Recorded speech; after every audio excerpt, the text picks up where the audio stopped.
nami je ponovno v studiu naš obalni korespondent Marko Žerjal. Gospod Žerjal, dobrodošli. Kaj ste pripravili na svoje? Živijo. Živijo, gospod Godler. Našel sem tudi tokrat eno reč, ki jo vsakič znova nas udari po žepu in je, če vprašate mene, res ne rabimo. Čas je, da končno odjebemo referendume. Kaj?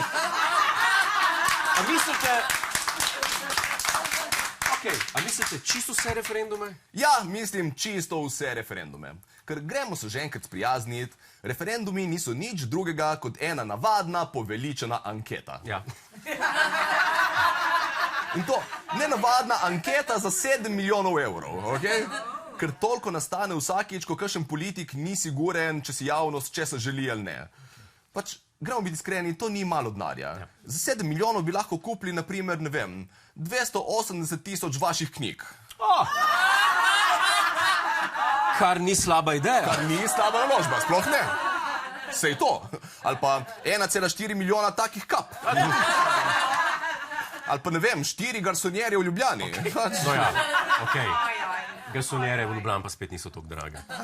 Počakajte še malo. Če bo to gledal kdo na YouTubeu leta 2032, bo vsi prikimavali zraven. Ne, resno, treba se je zavedati, da te stvari stanejo. Če bi za ta denar namesto referenduma imeli recimo piknik, že ki je ravno sezona, bi lahko vsak Slovenec, stari, mladi in otroci dobil veliko porcijo čevapčičev, kos kruha in pivo. Okej. Otroci mogoče ne piva, ampak matematično se izide.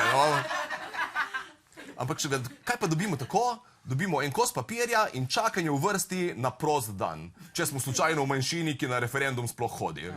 Gospod Godler, preko ta nepotreben strošek ukinemo, boljše bo. No, že, ampak gospod Žerjal, referendumi so pomemben del političnega procesa v demokratični državi. Jaz ne vem, če jih res lahko tako odpravimo z danes na jutro. Saj ravno to, niso pomembni. Kot prvo, niso vsi referendumi enaki, ker poznamo zakonodajne referendume in posvetovalne. Posvetovalne, kar pomeni, da zapravimo 7 milijonov za to, če enega politika zanima, kaj si mislimo in niti upoštevati nas ne rabijo. To je približno tako, kot če te žena vpraša, če ji bolj pašejo hlače ali krilo, ti odgovoriš krilo, ona pa se še vedno obleče hlače in še 50 evrov ti vzame iz denarnice za naročiti večerjo, ker je jezna, da si napačno odgovoril in ne misli kuhati. No, vsaj ugibam, da tako deluje, nisem še bil poročen, ne vem. Tudi jaz ne, ampak po tem, kar sem slišal, zveni dokaj na mestu. Pa karkoli rečete, se obleče in koli ne dodati, ko v tistem drugem zgledaš debela. Tega pa niso fenice. Ne zveni, ne.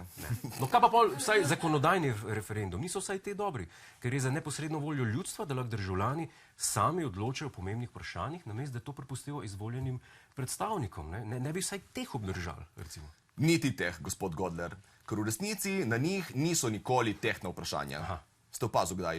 Vedno so kaj v smislu, kako naj izgleda vodstvo RTV ali naj uvedemo preferenčni glas.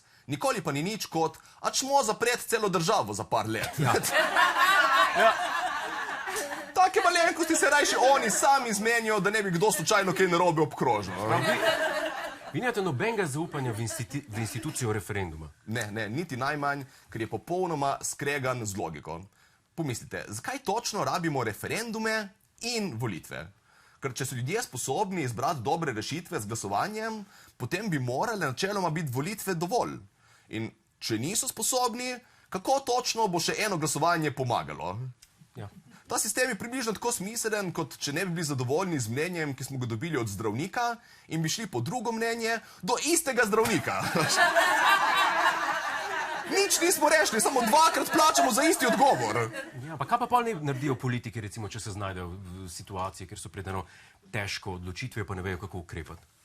Naj najdejo drugo službo, ker če rabijo moje mnenje za to, da jo opravljajo, potem jim ta očitno ne gre. Gospod Žerjal, kot vedno, neizpodbitna logika. Bravo, bravo.